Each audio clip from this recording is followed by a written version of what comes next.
আপনার মন কি সবসময় খারাপ কিছুর দিকে টানে? আপনি কি জানেন কোরআনে বলা হয়েছে মন আমাদের পাপের দিকে টানে।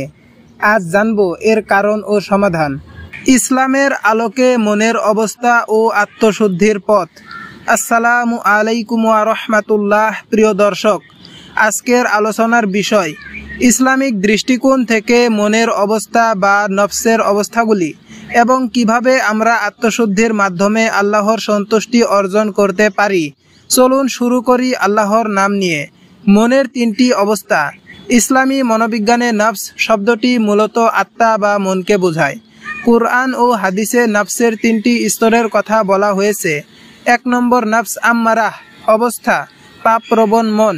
উদাহরণ, কোরআনে বলা হয়েছে নিশ্চয় মন নফস তো মন্দ কাজের প্রতি উদ্বুদ্ধ করে, যদি না আমার প্রভু দয়া করেন।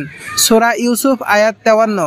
ব্যাখ্যা, এই স্তরে মন মানুষকে নিয়মিতভাবে পাপ, লোভ, হিংসা, অহংকারের দিকে টেনে নিয়ে যায়। এটি হচ্ছে সবচেয়ে নিচু স্তরের নফস।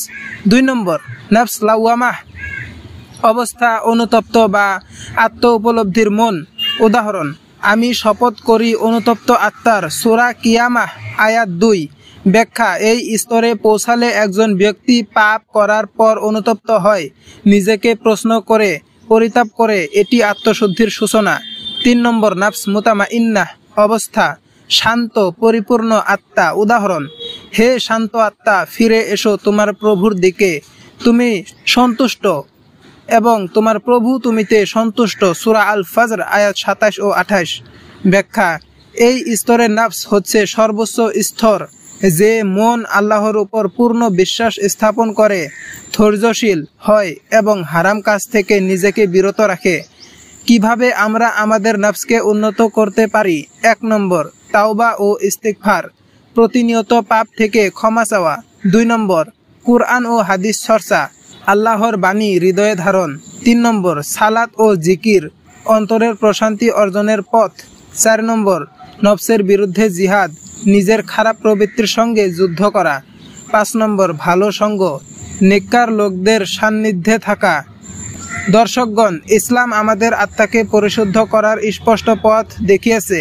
নফস আম্মারা থেকে নফস লাওয়ামা এবং সেখান থেকে নফস মুতামাইন্নাহ। এই পথই হচ্ছে তাজকিয়াহ বা আত্মশুদ্ধির পথ। আসুন আমরা সবাই এই পথে চলার চেষ্টা করি। আপনার কোন স্তরের নফসের সঙ্গে আপনি নিজেকে মেলাতে পারেন? নিচে কমেন্টে জানাবেন।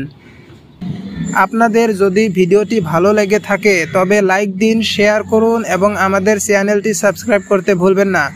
পরবর্তী ভিডিওতে দেখা হবে ইনশাআল্লাহ।